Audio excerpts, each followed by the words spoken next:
In recent years, China's economic trajectory has been facing a dramatic shift. Once heralded as the engine of global growth, China is now contending with an economic crisis, one that threatens not only its future prosperity but the stability of the global economy as a whole. The astonishing rise of China over the last few decades is well known, from an impoverished, isolated country to the world's second-largest economy. But in the wake of the government's tightening grip on power, the narrative has begun to unravel. Foreign direct investment, FDI, into China, once a symbol of its vibrant economic growth, has dropped dramatically. The optimism that once defined China's economic future is now replaced with doubt, fear, and uncertainty. But why? What has gone wrong?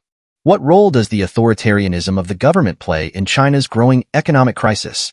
In this video, we'll explore the critical reasons behind China's current economic struggles, how government policies have contributed to the crisis, and what the future might hold for one of the world's most powerful nations.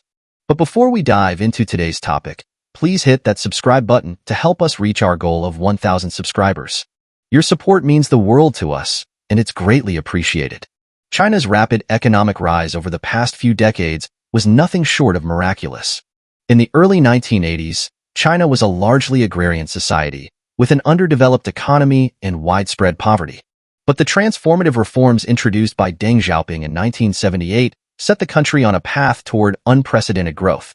China embraced market-oriented reforms, opening up its economy to foreign investment, technology, and trade. For years, the results were undeniable. By the 1990s, China had become the world's factory.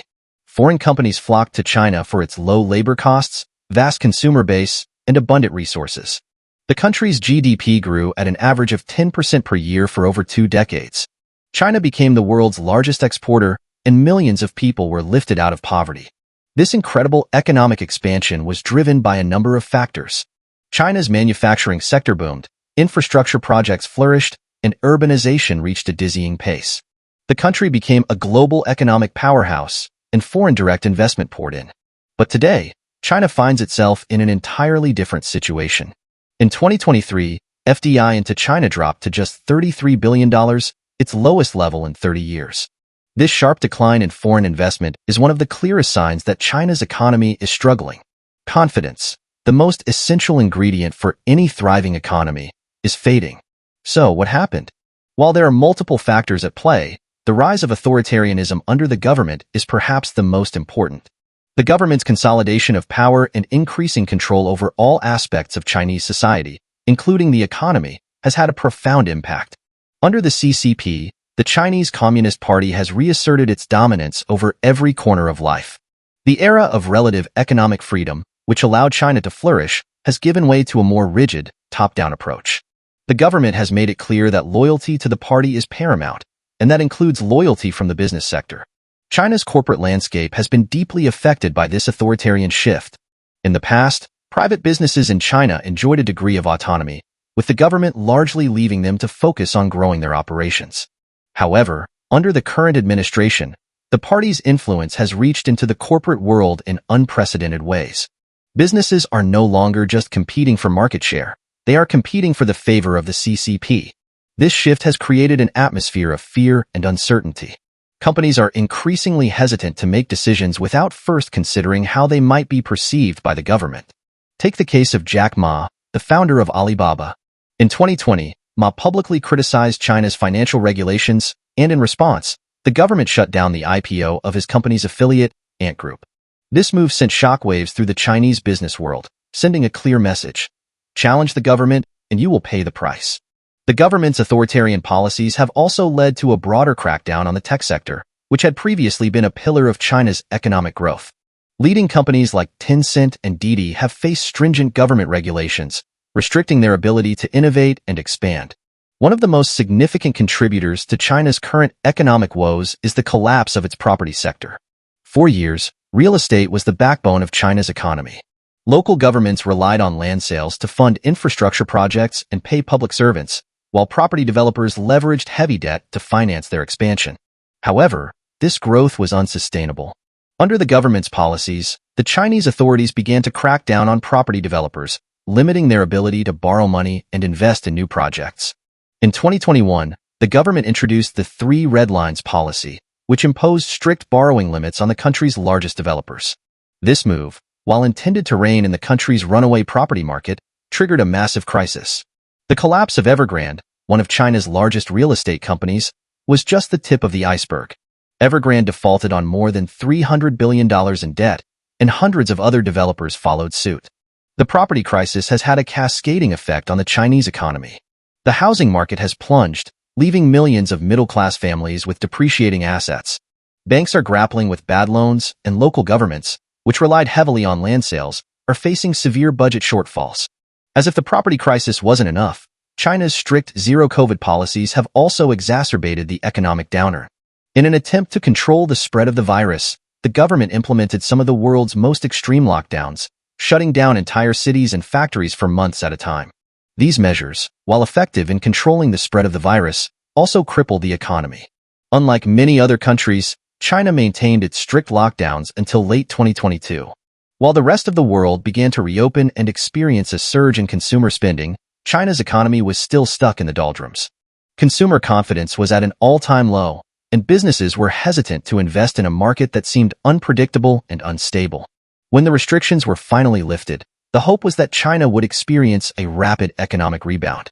But the recovery has been sluggish, and the economic landscape remains bleak.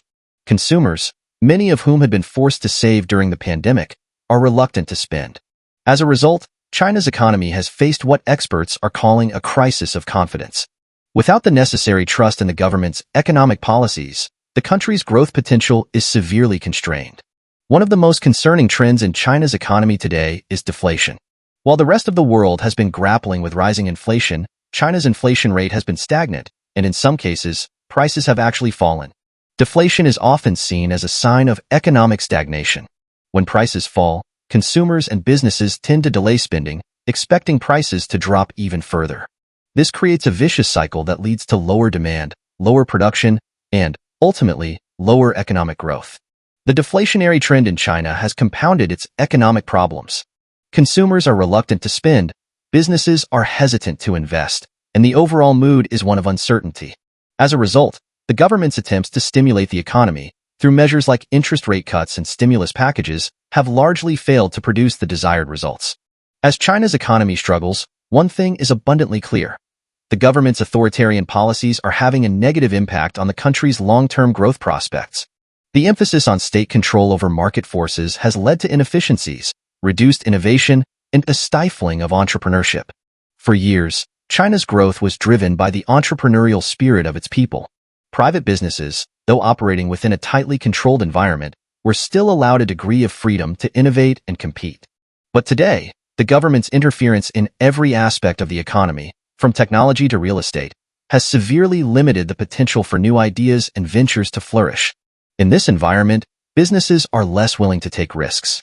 Entrepreneurs are afraid to challenge the government, and investors are wary of putting their money into a country where the rules are constantly changing. The result is a stagnation of economic activity, particularly in industries that were once seen as the future of China's economy, such as technology and renewable energy. In addition to the immediate economic challenges, China faces a long-term structural issue: its aging population. For decades, China's one-child policy kept the birth rate low, leading to a demographic imbalance that is now beginning to take its toll. In 2022, China's population shrank for the first time in over 60 years. By 2050, it is estimated that China's population will decline by 100 million people, and by 2075, it could shrink by as much as 400 million. This demographic decline presents a massive challenge for China's economy. A shrinking working-age population means lower productivity, fewer consumers, and greater pressure on the social welfare system. Without a growing labor force to drive economic activity, it will be increasingly difficult for China to maintain its position as the world's economic powerhouse. Despite these challenges, there are still glimmers of hope for China's economy. The country's manufacturing sector remains strong, particularly in industries like electric vehicles and renewable energy. China is also investing heavily in artificial intelligence and other emerging technologies, which could help it regain its competitive edge. However, for China to truly recover, it will need to address its fundamental issues. First and foremost, the government must restore confidence in the market. That means loosening its grip on private businesses, allowing them to innovate, compete, and thrive. But whether the government is willing to make these changes remains to be seen. As long as the CCP continues to prioritize control over economic freedom, China's economy will continue to face serious challenges. The government's authoritarianism has come at a steep price for China's economy. What was once a model of growth and prosperity is now struggling under the weight of government control, deflation, and a looming demographic crisis. If China is to regain its former position as an economic powerhouse, it will need to embrace market reforms and restore trust in its economy. But as long as the CCP remains determined to maintain its iron grip on power, the road to recovery will be long and uncertain. Thanks for watching this deep dive into China's economic challenges. Don't forget to like, share, and subscribe for more content on the issues that shape our world.